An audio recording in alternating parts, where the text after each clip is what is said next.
Hello! ഇന്ന് നമ്മള് Aluva മണപ്പുറത്തേക്കാട്ടോ വന്നിരിക്കുന്നെ. Shivaratri fest കാണാനാട്ടോ മെയിനായിട്ട് വന്നത്. നമ്മുടെ ശിവരാത്രിയൊക്കെ കഴിഞ്ഞ് ഒരാഴ്ച, രണ്ടാഴ്ചയൊക്കെ ഉണ്ടാവൂട്ടോ.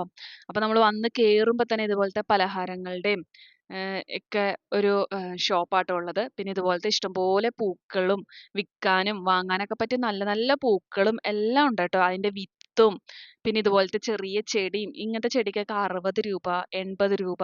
ഇതുപോലത്തെ ഡാലിയയുടെ കുഞ്ഞ് 4 എണ്ണത്തിന് 100 രൂപ അങ്ങനെയൊക്കെയാട്ടോ. പിന്നെ ഇഷ്ടംപോലെ ഇതുപോലത്തെ ടോയ്സുകളുടെയൊക്കെ കട ഇഷ്ടം പോലെ ഉണ്ടട്ടോ. നല്ല വെറൈറ്റി വെറൈറ്റി ടോയ്സ് ഉണ്ട്. പക്ഷെ അവിടെ പൊടി പിടിച്ച പോലെ ഒരു ചെറിയ തോന്നൽ എനിക്ക് തോന്നിട്ടോ. എന്നാലും കുഴപ്പമില്ല. നല്ല നല്ല ടോയ്സ് ഒക്കെ ഉണ്ട്.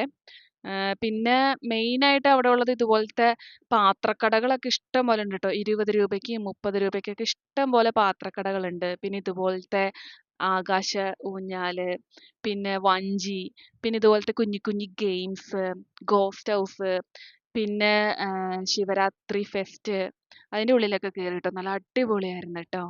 ഇതുപോലത്തെ കുഞ്ഞി കുഞ്ഞി പക്ഷികളും എല്ലാം ഉണ്ടായിരുന്നു ട്ടോ. ഇതിന്റെ ഫുൾ വീഡിയോ എന്റെ ചാനലിലുണ്ട്. അപ്പൊ കാണാത്തവരൊന്ന് കണ്ടു നോക്കണം ട്ടോ. അതിനകത്ത് ഞാൻ ഫുള്ളായിട്ട് കൊടുത്തിട്ടുണ്ട് ട്ടോ. ഓരോന്നും എക്സ്പ്ലെയിൻ ചെയ്ത് കൊടുത്തിട്ടുണ്ട്. അപ്പൊ ഈ വീഡിയോ ഇഷ്ടമായെങ്കിൽ ഒന്ന് സബ്സ്ക്രൈബ് ചെയ്ത് സപ്പോർട്ട് ചെയ്യണേ. Okay bye.